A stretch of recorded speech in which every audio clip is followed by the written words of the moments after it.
Primera de Corintios 5. Vamos con la secuencia de la carta a los Corintios, escrita por el apóstol Pablo, más o menos al 55, del 50 al 60, después de Cristo aproximadamente.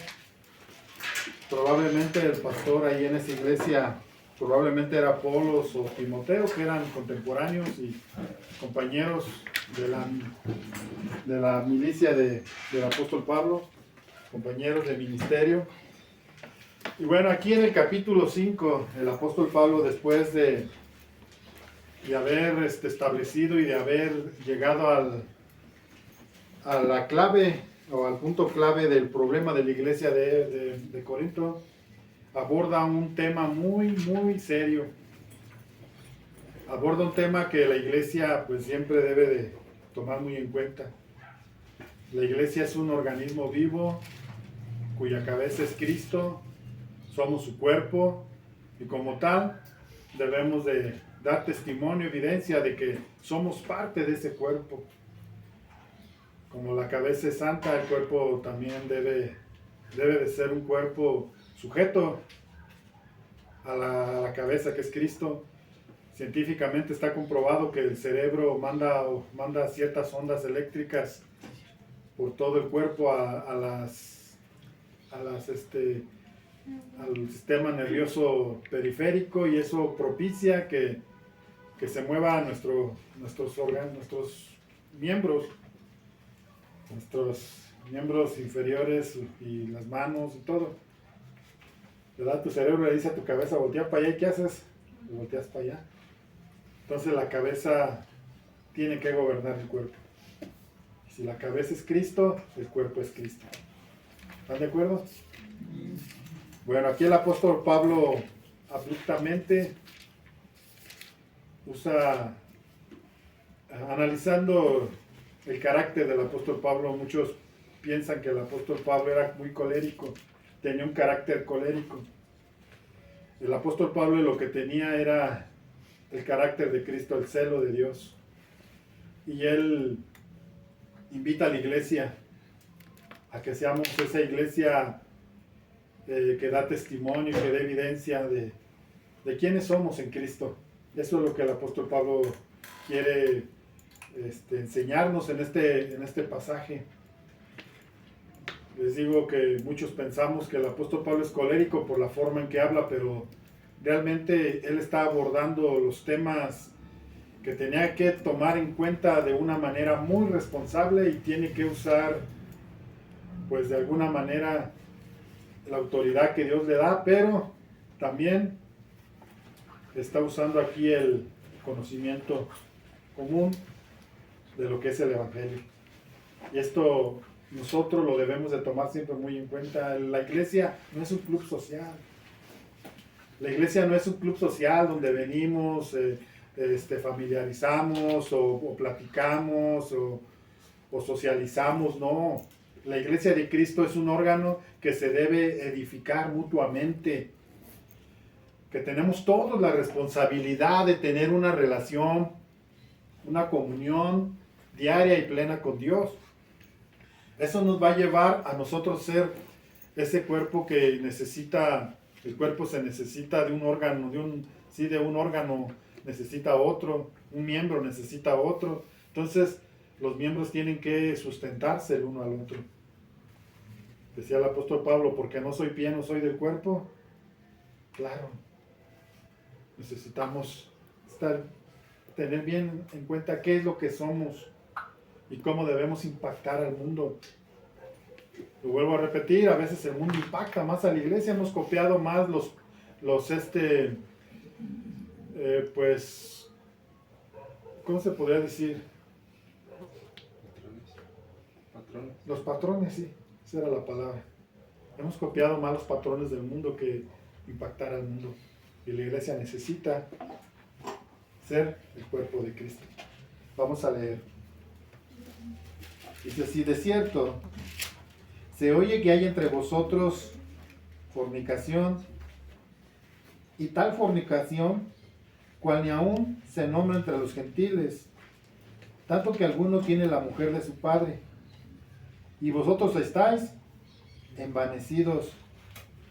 ¿No deberíais más bien haberos lamentado para que fuese quitado de en medio de vosotros el que cometió tal acción? Ciertamente yo, como ausente en el cuerpo, pero presente en el espíritu, ya como presente he juzgado al que tal cosa ha hecho. En el nombre de nuestro Señor Jesucristo, reunidos vosotros y mi espíritu, con el poder de nuestro Señor Jesucristo, el tal sea entregado a Satanás para la destrucción de la carne, a fin de que el espíritu sea salvo en el día del Señor Jesús. No es buena vuestra jactancia. ¿No sabéis que un poco de levadura leuda toda la masa?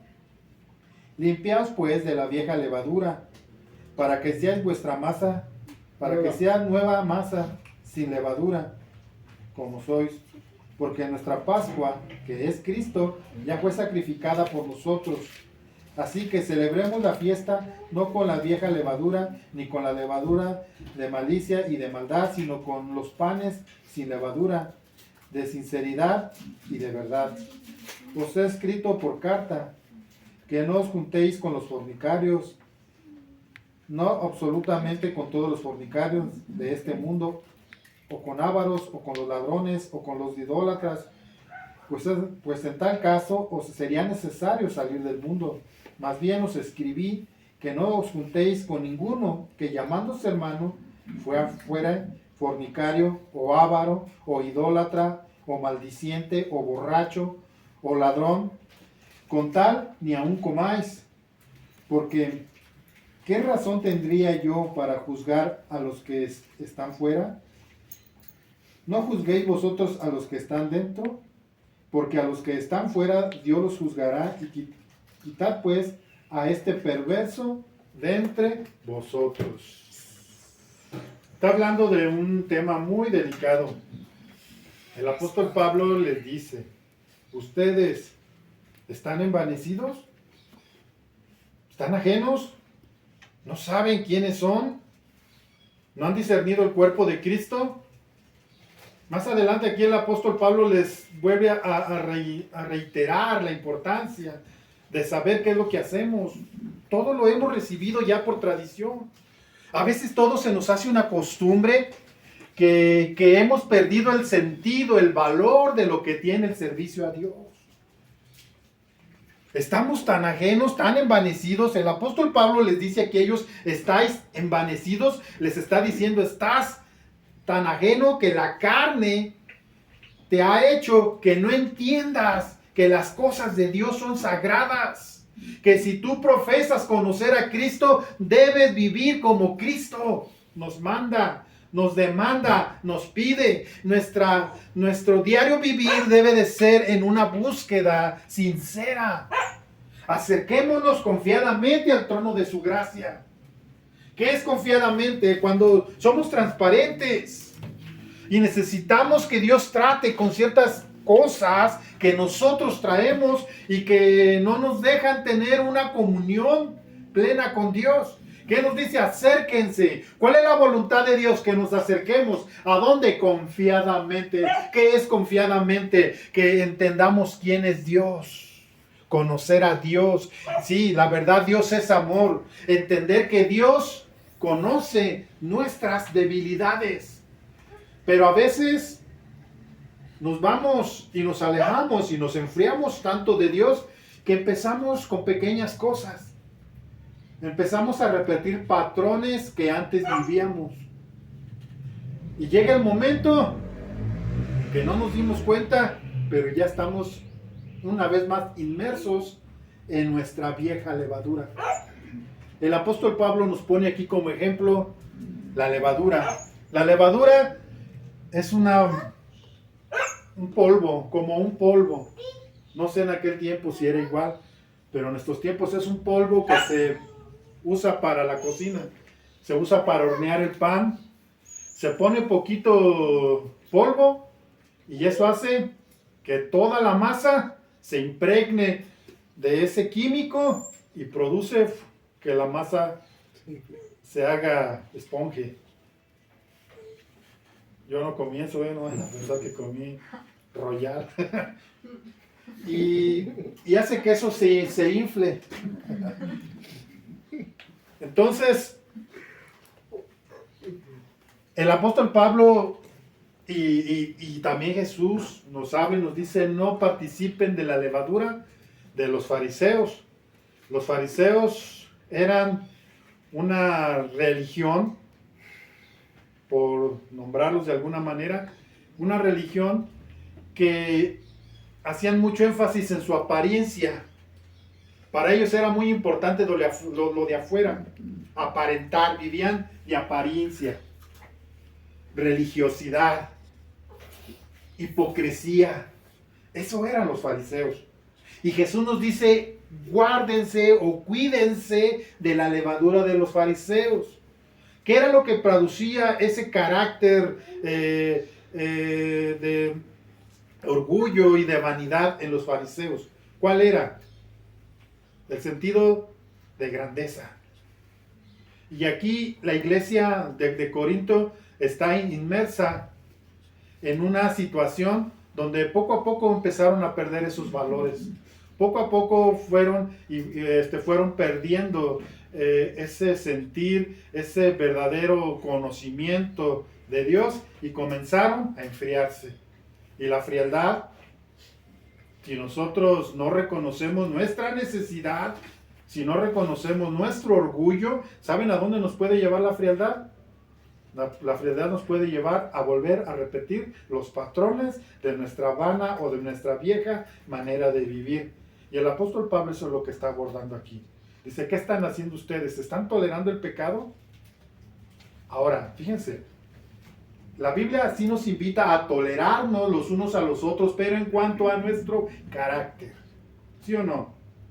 Dice que nos sobrellevemos los unos con los otros y que aún nos llevemos bien o aún abracemos y arropemos a los que son difíciles de sobrellevar. El carácter es un proceso que Dios nos va a ir puliendo mientras nosotros siempre estemos en una constante relación con Él.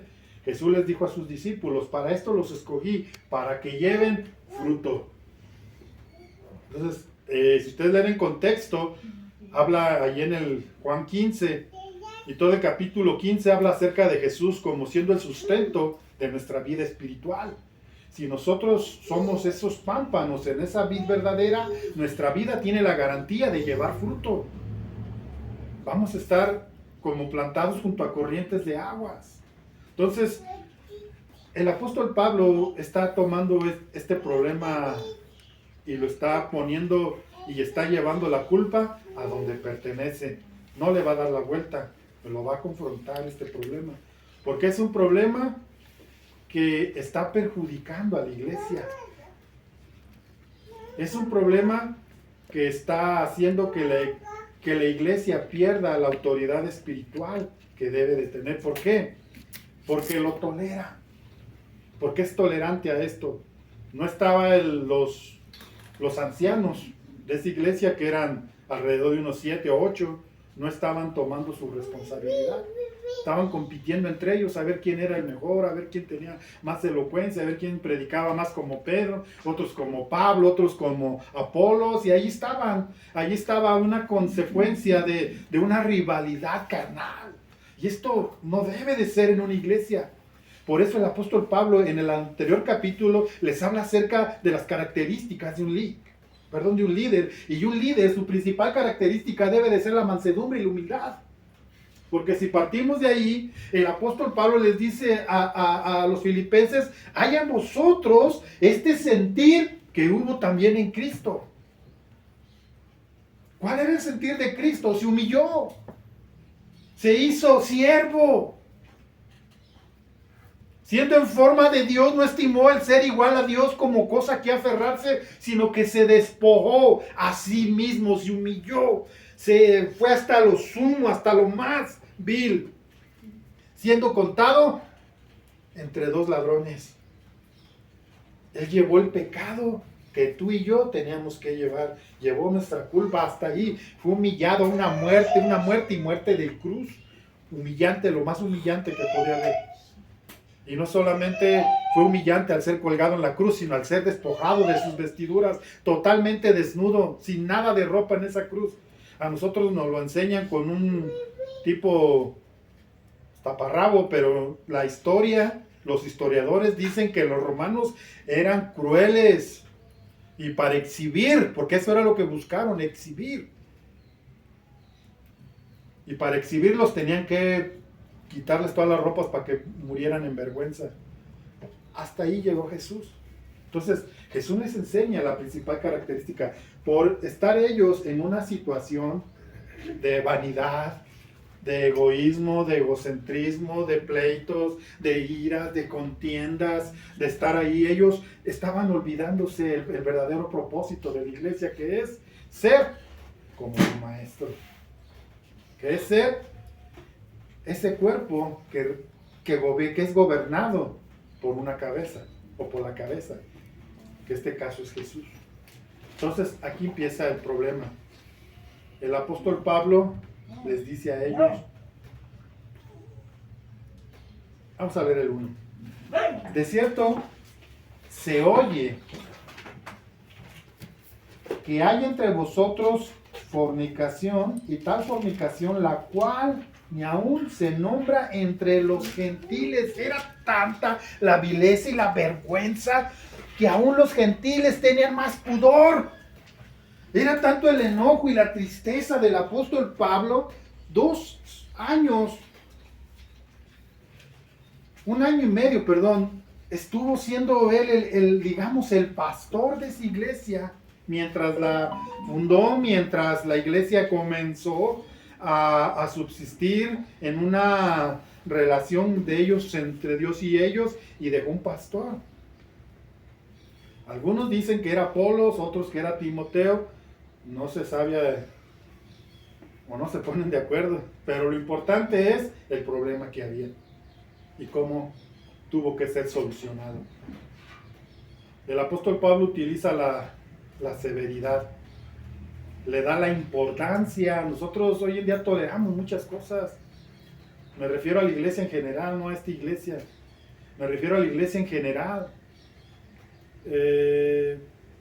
Cuando yo llegué a Tampico, una de las cosas que a mí me llamaba la atención era que había mucho movimiento, sí, había muchos servidores, una iglesia muy servicial.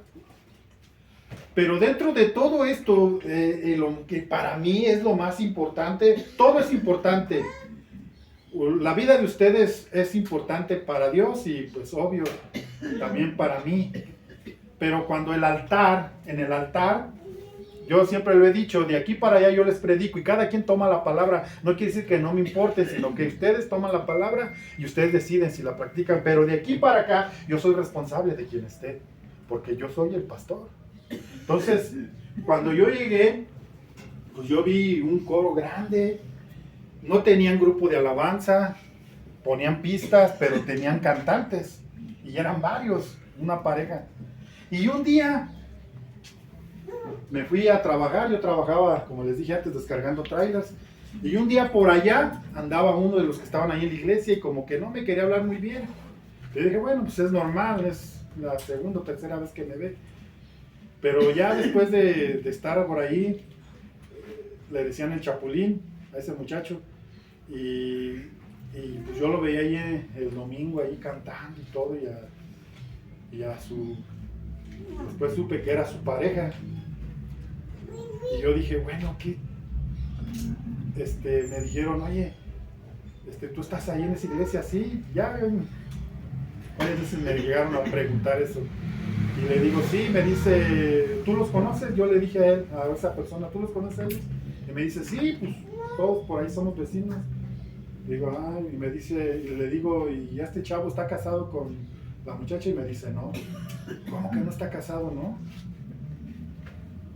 Yo digo, pues entonces, ¿por qué? O sea, yo pensé en mí, ¿por qué está allá enfrente? Si están viviendo en unión libre. Y la unión libre delante de Dios no es bueno. Delante de Dios la unión libre es fornicación, adulterio. Delante de Dios. Y yo empecé a ver tantas cosas. Después me di cuenta, no, un caos. Por eso, pues, tuve que pasar lo que pasé. Pero bueno, al final de cuentas, toleramos tantas cosas. ¿Por qué? Pues porque queremos que la persona se vaya inmiscuyendo en las cosas de la iglesia, pero tenemos que, a veces Dios nos da discernimiento, a veces nos damos cuenta, pero ya cuando sabemos, ya es otra cosa. Entonces, aquí el apóstol Pablo les dice, esto es vergonzoso, esto no se ve ni allá afuera entre la gente, entre los gentiles, entre la gente del mundo. ¿Cómo toleran que un joven viva con la mujer de su esposo? No, con la mujer de su papá, perdón. Es decir, a lo mejor el papá quedó viudo y se volvió a casar. Es lo que yo entiendo.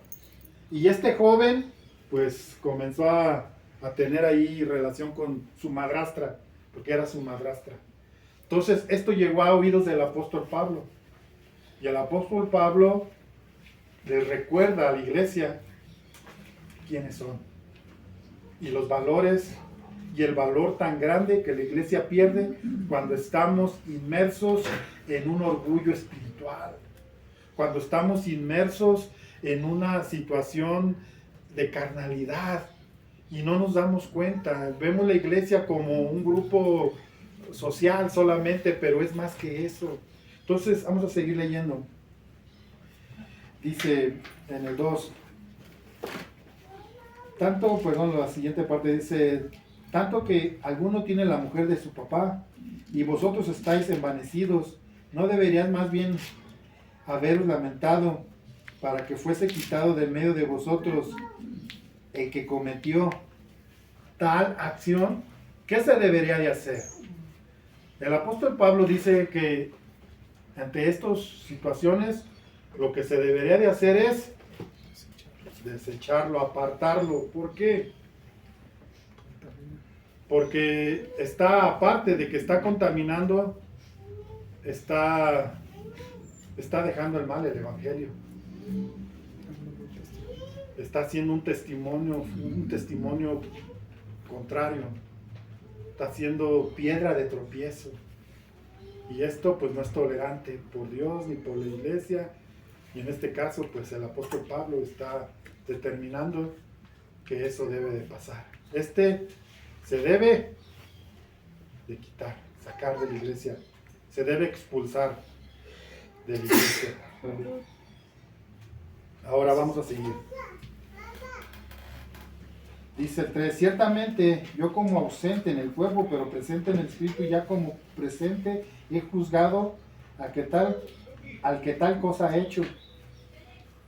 En el nombre de nuestro Señor Jesucristo, reunidos vosotros y mi espíritu con el poder de nuestro Señor Jesucristo, el tal se ha entregado ¿a quién? A Satanás, para la destrucción de la carne, a fin de que el espíritu sea salvo en el día de Jesús. Ya lo habíamos hablado antes.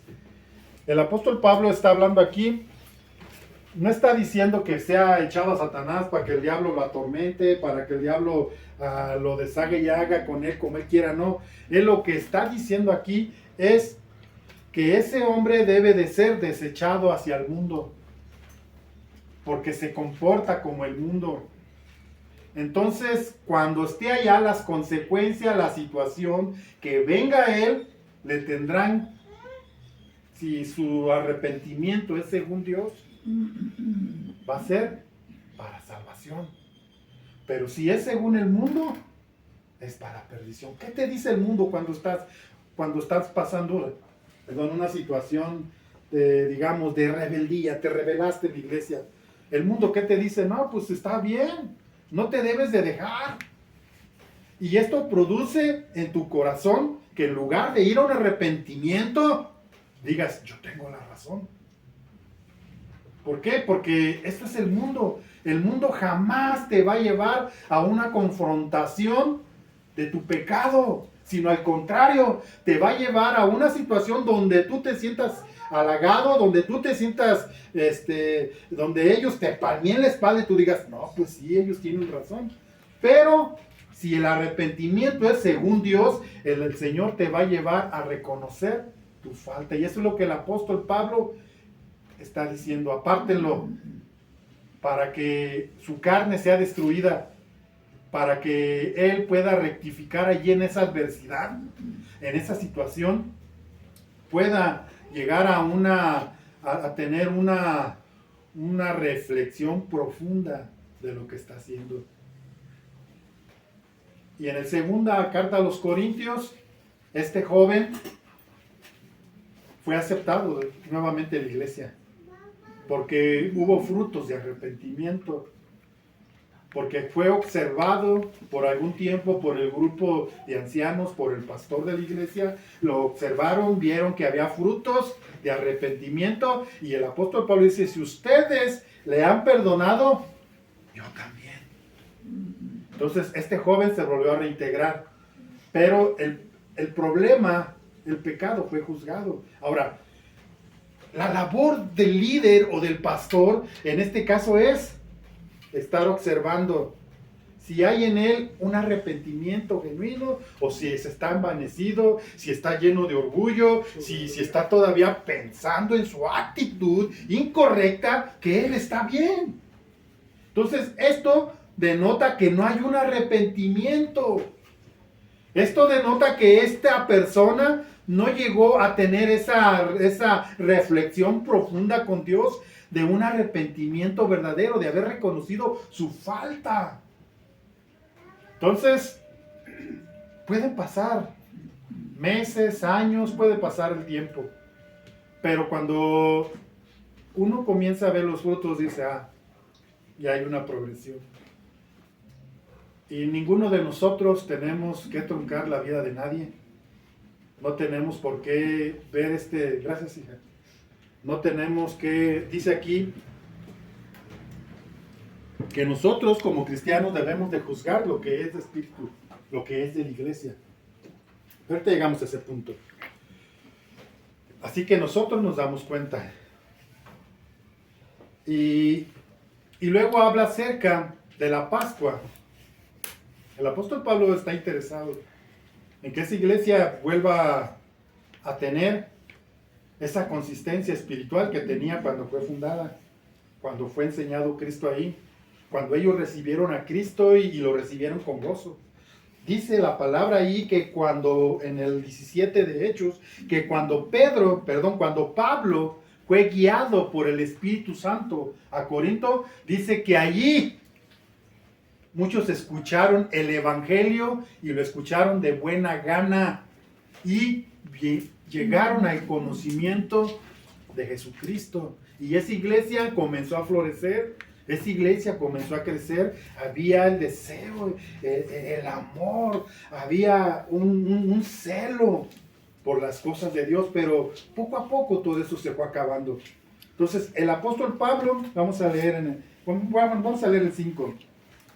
El tal se ha entregado a Satanás para la destrucción de su alma, de su carne, a fin de que su espíritu sea salvo en el día del Señor. No es buena vuestra jactancia. ¿No sabéis que un poco de levadura leuda toda la masa? Aquí hay algo que nosotros tenemos que comprender. Cuando dice poca levadura, ¿a qué está hablando? ¿A qué se refiere? ¿O cuál es aquí el consejo? ¿O qué es lo que nos quiere enseñar la palabra de Dios? Cuando el apóstol Pablo dice poca levadura, ¿qué es poco? ¿Cómo empiezan nuestras situaciones en una decadencia espiritual? ¿Cuándo empieza la decadencia espiritual? Empieza cuando poco a poco comienzas por ahí a ver cosas obscenas y llega el momento en que eso va creciendo y ya está poco empezar a leudar toda la masa. Sin darte cuenta, eso ya empezó a impregnar totalmente tu vida. Aunque también la levadura no siempre es puesta como un ejemplo de lo malo. También la levadura en la Biblia es puesta como un ejemplo de que también lo bueno, lo espiritual o el amor de Dios o lo que viene de parte de Dios puede crecer en tu vida. Así se puede leudar toda la masa, puede ser un hombre de Dios. Pero aquí el apóstol Pablo lo está poniendo como un ejemplo para lo malo. ¿Qué hace una cerveza? ¿Cuántas veces has escuchado esto? Una no es ninguna. ¿Será verdad? Échate una fumada, una fumadita no es nada. ¿Saben yo con qué empecé a drogarme? Con una fumadita. No empecé comprándome 1 kilo de marihuana y ahí fumándomela. Yo no. Yo empecé con alguien que una vez me dijo, ¿quieres? Yo dije, pues a ver, y le di una fumadita. Eso, con eso fue suficiente para que después le diera otra y luego otra. Y luego, como me gustó, les pedía por ahí a los muchachos más grandes que yo, a ver, dame poquita. Y ya me la regalaban, después ya empecé a comprar. Y llegó el momento en que yo ya estaba totalmente inmerso o ya estaba dominado por la marihuana. Fue la droga que yo más usé. Pero poca levadura, lo poquito. Y pone el ejemplo el apóstol Pablo aquí de la Pascua. Dice, porque ya vuestra Pascua, que es Cristo, fue ¿qué? Nos fue entregada. ¿Qué era la Pascua? Mira lo que el apóstol Pablo lo que le está recordando aquí a la iglesia es que antes el Egipto tipifica la esclavitud al pecado. Y cuando Israel sale de Egipto, Dios les dice a Israel que vayan al desierto, porque ahí van a tener un encuentro con Dios, una festividad con Dios, y a eso se le llama la Pascua. Y la Pascua significa el salto, el Meshá, lo que sigue. O sea, en ese sentido de lo que, vamos a lo que sigue. Después de llevar una vida de pecado, ¿qué sigue? Cuando llegamos a Cristo, vivir una vida de libertad. Entonces, la Pascua era un simbolismo de libertad. Y para sellar ese simbolismo y para sellar esa libertad, esa salida del cautiverio, de la esclavitud de Egipto, Dios le dice a Moisés que tiene que sacrificar un cordero. Y ese cordero tipifica la vida de Cristo en nosotros, la libertad en Cristo. Y el apóstol Pablo le está diciendo esto a la iglesia de Corinto. Acuérdense de dónde vienen. Ustedes vienen de una libertad espiritual, de una libertad del pecado, de una libertad que ya Cristo hizo en ustedes. Y dice que practiquemos esta fiesta en el sentido espiritual. Nos está diciendo con la levadura nueva, con una vida diferente, con una vida que pueda causarle a otra persona una pregunta de qué es lo que haces, cómo le haces, por qué eres así, pero una expectativa pues de testimonio para bien. Y esto es lo que nos ha fallado en el mundo. Nos ha fallado en la iglesia. Y vuelvo a repetirlo, el mundo, la iglesia cada vez se parece más al mundo que el mundo a la iglesia. Hemos aceptado, como decíamos ahorita, patrones que no son nuestros. Y hemos dejado las prácticas que nos hacen ser o que nos dan un sello distintivo como hijos de Dios. Ahora, fíjense lo que dice aquí. Dice, así que celebremos la fiesta no con la vieja levadura, ni con la levadura de malicia y de maldad, sino con los panes sin levadura, de sinceridad y de verdad. Aquí está haciendo alusión a la fiesta de los panes sin levadura, que era lo que se juntaban las dos fiestas. Allí empezaba la fiesta de los panes sin levadura, cuando el día de la Pascua, y duraba 7 días esa fiesta. Entonces, el apóstol aquí nos está dando una ilustración de cómo debe de ser nuestra vida, totalmente genuina. Y luego hace una diferencia. Hoy en día mucha gente dice, todos somos cristianos, todos somos hijos de Dios, Y la Biblia hace una diferencia entre un hijo de Dios y uno que no es hijo de Dios. Ahora fíjense lo que dice aquí. Os he escrito por carta que no os juntéis. ¿Con quién no te debes de juntar? Con los fornicarios. Voy a leer otra vez. Os he escrito por carta que no os juntéis con los fornicarios. No absolutamente con los fornicarios de este mundo, o con los ávaros, o con los ladrones, o con los idólatras, pues en tal caso os sería necesario salir del mundo. O sea, lo que nos está diciendo aquí es, yo les he escrito por carta que no se junten ¿con quién? Con fornicarios, pero no los fornicarios que están en el mundo. ¿Por qué? Porque a eso los juzgará Dios. Ya nosotros no podemos ir al mundo y querernos poner en una cápsula y estar aislados del mundo. Claro que no. Ahí en tu trabajo tú tienes que tener compañerismo, amistad, y tienes que dar testimonio con tus compañeros de trabajo. A lo mejor algunos de ellos son alcohólicos, a lo mejor otros son drogadictos, a lo mejor otros son mujeriegos, a lo mejor otros son ladrones. Tienen ese tipo de pecado, pero son del mundo y tú no puedes desecharlos, porque a ellos, dice, los va a juzgar Dios. Que claro, si influyen en ti para mal, si dice la palabra de Dios que te apartes de ellos, porque ya están influyendo. Pero si están influyendo es porque tú no has sido firme, porque tú no has puesto tu línea, no has puesto tu raya delante de ellos, no te has presentado quién eres tú. Yo soy un cristiano, yo no fumo, yo no tomo esto y esto y esto, yo no hago esto por convicción, por amor a Cristo, porque estoy comprometido con Él, porque lo amo a Él, porque he decidido honrarlo a Él. Cuando nosotros no tenemos esta firmeza en nuestras vidas, nosotros simplemente somos llevados por la corriente del mundo y no estamos dando evidencias de que somos de Dios, nada más del dicho. Y esto es lo que a Dios, o esto es lo que Dios aborrece, la tibieza. Por cuanto no eres tibio ni caliente, yo te vomitaré de mi boca. A Dios no le gusta que estemos en dos aguas.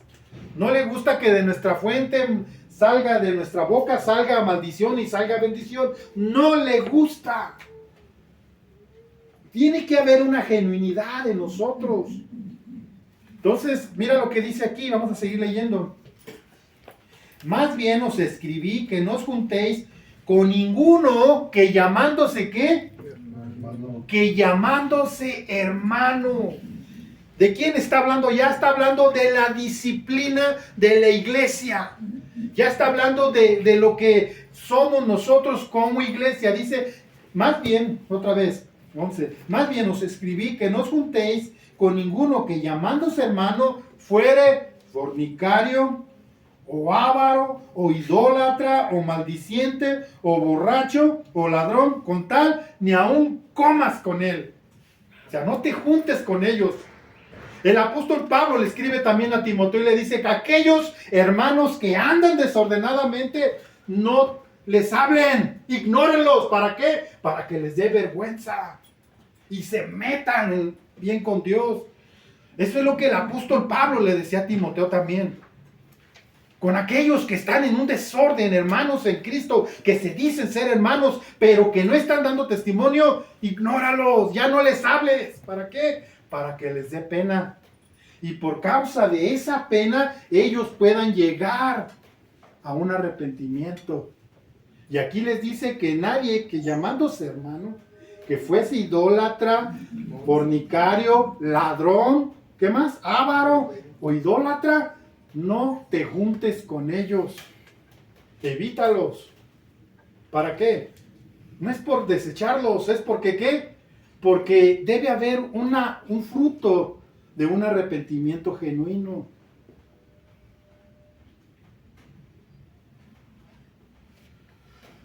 Y la iglesia a veces caemos en una situación así. Tenemos que ser la iglesia de Cristo. Y la iglesia de Cristo es una iglesia que está fortalecida en Él. Ahora, también nos advierte, no te jactes. No porque ves al hermano que está fallando, creas o pienses que tú eres mejor que él. Ni tampoco te creas más espiritual, ni estés con el dedo en la llaga. ¿Qué nos dice? Que nosotros también. Mira, no sea que tú también te deslices.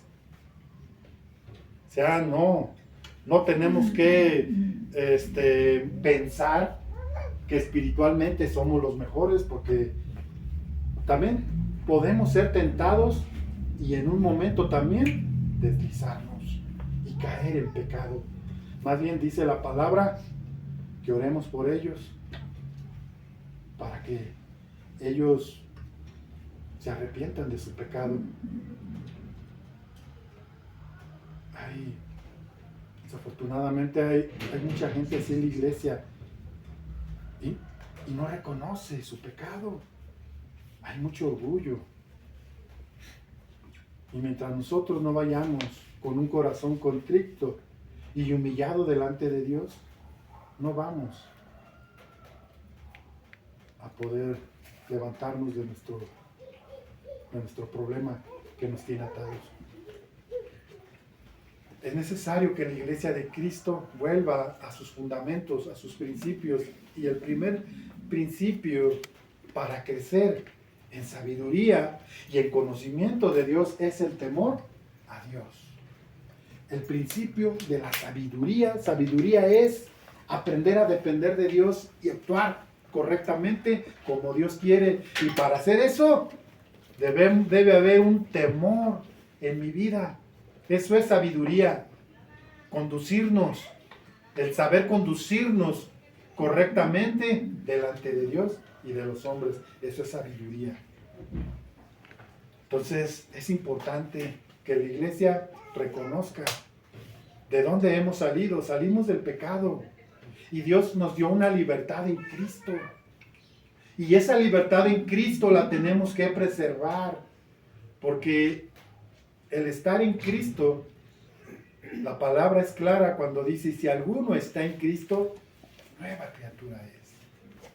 Eso es lo que debe ser la iglesia. Cada uno de nosotros tenemos que ser una nueva criatura. Las cosas viejas tienen que quedarse atrás. Esas cosas viejas tienen que quedarse, como lo dice allí en el libro de Miqueas, que Dios como tú, que perdona el pecado del remanente de su heredad. No retuvo para siempre su enojo, sino que se deleita en la misericordia. Dios dice que echa nuestros pecados en lo más profundo de la mar y no vuelve a tener memoria de ellos. O sea, lo que Dios te perdonó, ya lo perdonó. Él no va a venir y te va a reprochar, no.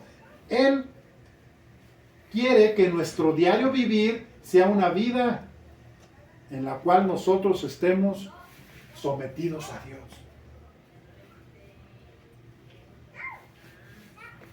Y resistamos al diablo, para que el diablo huya de nosotros. Hay muchas cosas muy interesantes en este capítulo. Y la verdad sí, pues el apóstol Pablo le está dando la importancia que tiene este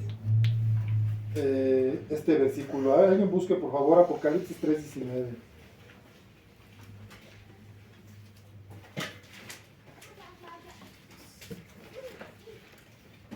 Ahora, Dios el apóstol Pablo no desechó a este joven. Nosotros podemos pensar que el apóstol Pablo lo corrió, como dice en verdad la iglesia de Roma, es unas excomulgaciones, ya quitarle la salvación, decirle ya no vas a ser salvo, ya estás expulsado de la iglesia. No, aquí el apóstol Pablo le está dando una esperanza cuando dice para que su espíritu sea salvo en el día de Cristo. O sea, todavía está ahí la prórroga, arrepiéntete, y si no, pues tendríamos que tomar como referencia estos pasajes para expresar o para afirmar lo que yo estoy diciendo. ¿Y qué dice allí? ¿Qué dice? Yo reprendo y castigo a todos los que amo. Sé pues celoso y arrepiéntete. Yo pues, ¿qué? Castigo. Castigo y reprendo. ¿Qué es castigar? Tenemos que pasar un proceso. Las consecuencias son ese proceso. Pero no es Dios quien nos castiga. ¿Qué dice Jeremías 2:19? Alguien léalo, por favor. Vea lo que dice Jeremías 2:19. Muchos decimos, es que Dios te va a castigar. No, Dios no castiga. Alguien, por favor, con voz fuerte, a ver, 2:19. Sí. Tu maldad te castigará. Escuchen. Y tus rebeldías te condenarán. Sabe pues y ve cuánto malo y amargo es el haber dejado Al Señor tu Dios. tu Jehová, dejado tú a Jehová tu Dios y faltar mi temor en ti, dice el Señor Jehová de los ejércitos. ¿Por qué viene el pecado? Porque faltó el temor, ya no hay temor en Dios. ¿Y qué produjo? Tu maldad. ¿Qué? Te castigará. ¿Quién te castiga? Mi maldad me castiga, no es Dios. Es mi maldad. Tu maldad te castigará y tu rebeldía te condenará. ¿Saben cuál es el punto más alto de cuando Dios ve a un hombre ya como su enemigo? Cuando se rebela en contra de él. Tu rebeldía, cuando ya hay rebeldía, tu rebeldía, ¿de qué? Te condenará. Todavía mientras estás pasando un proceso difícil por las consecuencias que estás viviendo, todavía ya hay una muy grande probabilidad. Y aquí dice, yo castigo ¿a quién? A los que amo. Dios te ama, Dios ama a las personas que caen en algún pecado, en algún pecado sexual. Dios los ama, pero ¿qué quiere? Quiere que vuelva ese celo, pero sé celoso y arrepiéntete. ¿Qué es celo? Volver a amar lo que Dios ama y odiar lo que Dios odia. Ese es el celo por una vida espiritual, por una vida santa. Y eso es lo que dice el Señor. Yo amo, yo castigo a los que amo. ¿Y qué más dice? A ver, vuelvo a leer, escuchen. Apocalipsis. O alguien que lo lea. Si ya lo tiene, pues ahí. Castigo y reprendo a los que amo. Sí. Sé celoso. Amo, amén. Yo reprendo y disciplino a los que amo, sé pues celoso y arrepiéntete. Ahora vamos a leer.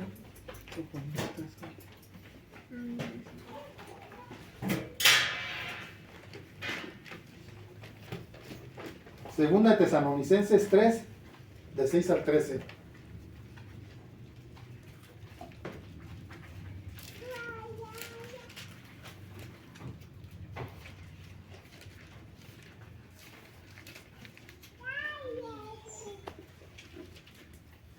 ¿Ya lo tienen?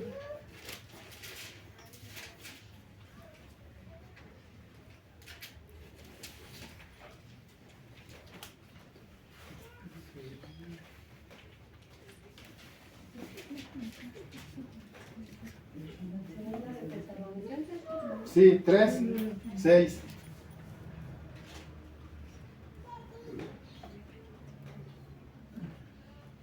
Sí. Pero os ordenamos, hermanos, en el nombre de nuestro Señor Jesucristo, que os apartéis de todo hermano que ande desordenadamente y no según la enseñanza que recibisteis de nosotros. Hasta ahí nada más. Aquí una vez más el apóstol Pablo hace esta,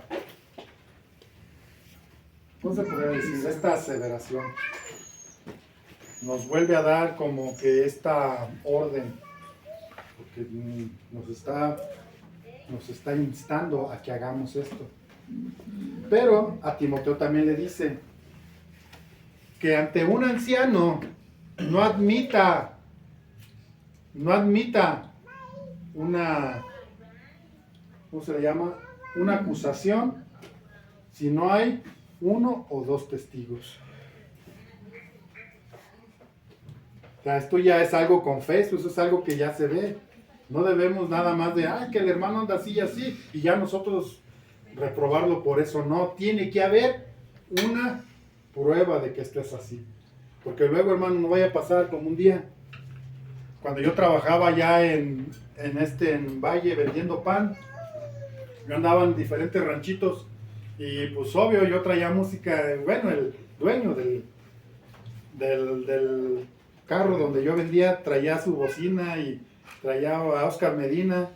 Siempre era el mismo cassette, nunca lo quité en más de 2 años que anduve ahí y pues todos se identificaban y los que eran cristianos pues ya llegaban y platicábamos ahí y todo. Y un día me contó uno, estabas platicando y me dice, no hermano, dice, una vez me pasó algo medio chistoso. Digo, ¿qué pasó? Dice, lo que pasa, hermano, que yo tenía pues en el mundo mi compadre y un día dice, pues él era del Rincón, del pastor de, ¿cómo se llama? El pastor de Enrique.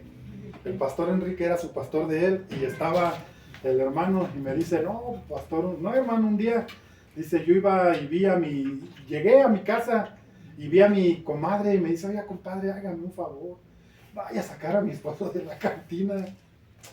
Ay hermana, sí, a ver pues ya, déjenme ir. Y dice que fue y que, compadre, véngase. No se quería ni meter, pues era un hermano que tenía temor de Dios. Hermano, véngase. Que diga, compadre, véngase. Y el compadre dice, ya venga usted por mí. Y ya se metió por él y venían y ¡zas! En la puerta, pues un trascadillo del compadre, pues los dos fueron al piso. Pues no pasó a la hermana Pancha por ahí, lo vio. Y va y le dice, pastor, ¿qué cree que el hermano Martín? El hermano Martín andaba bien ahogado. ¿Cómo, hermano, así? Andaba bien borracho con su compadre. Y el pastor se agüitó. Pues no le dijo nada. No le dijo nada. Nada más, pues lo quitó de todo lo que estaba haciendo. Y el hermano, pues, caray, el pastor, ¿por qué no me toma en cuenta? Pues nunca supo. Hasta un día que entre la plática ahí, pues alguien le dijo, no, dice, el otro día el hermano Martín vino a sacar a su compadre de la cantina y pues salió bien borracho y pues el compadre se cayó y el hermano también. No andaba el hermano borracho y dice no. Y es que muchas veces podemos caer en esto, pero ya cuando es algo que sí hay que tener cuidado. Tanto de no desechar a nadie, pero también de estar acariciando, ¿cómo se llama? Apapachando. Apapachando el pecado. Tiene que decir. Sí, se oye muy fuerte, da lo que el apóstol Pablo decía, no se junten con ellos.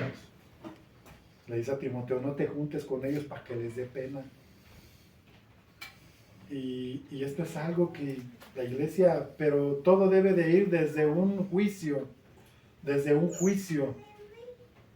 donde nosotros también no tengamos la autoridad moral. En este sentido sí podemos juzgar a otro, porque si no, tenemos que aplicar lo que Jesús decía, saca primero la viga que está en tu ojo, para que puedas ver la paja en el ojo de tu hermano. Dice, saca primero tu viga, o sea, arréglate tú primero, para que puedas juzgar a otro. El juzgar aquí se está hablando de eso, del pecado. No está siendo un juicio si es aprobado por Dios o no. No es solo Dios. Dios es el único que nos va a aprobar o nos va a desaprobar. Pero nosotros sí podemos, dice, vosotros que sois espirituales, ¿qué debemos hacer? Exhortar al hermano que anda en pecado. Pero ¿cuándo es cuando nosotros podemos exhortar? Un borracho no le puede decir a otro borracho, deja de tomar. ¿Qué le va a decir el otro? Pues primero deja tú. Pues sí. Un adúltero no puede exhortar a otro adúltero. Entonces, esto es lo que la Biblia nos enseña. Por eso el apóstol Pablo le está diciendo a los ancianos de la iglesia de Corinto que están envanecidos, que no están buscando a Cristo como debe ser. Nosotros tenemos que buscar a Cristo, hermanos. Y si usted, hermano, que es espiritual, ve a su hermano cometer alguna falta, ¿qué dice? Exhórtale, pero considérate a ti mismo. No vaya a ser que tú también resbales. O sea, siempre la exhortación no debe de ser con orgullo de sentirte superior o mejor a él, no. Debe de ser con franqueza y sinceridad en Cristo, con amor. ¿Sabe qué, hermano? Usted no anda bien. Vaya con Dios, póngase a cuentas con Dios. Y dice Jesús, y si tu hermano te oyere, habrás ganado su alma. Pero si tu hermano no te oyere, en boca de 2 o 3 testigos, dice que lo deseches. Si no te oyere, Dios nos da una oportunidad. Dios nos llama a participar por el contexto que viene los siguientes versículos. En el capítulo 6, el apóstol Pablo ya nos habla de una vida consagrada a Dios, donde nos llama templo del Espíritu Santo. Y nos llama y nos enseña de cómo debe de ser nuestro comportamiento en relación al comportamiento con el mundo, pero también cómo debe de ser nuestro comportamiento dentro de la iglesia en relación al mundo.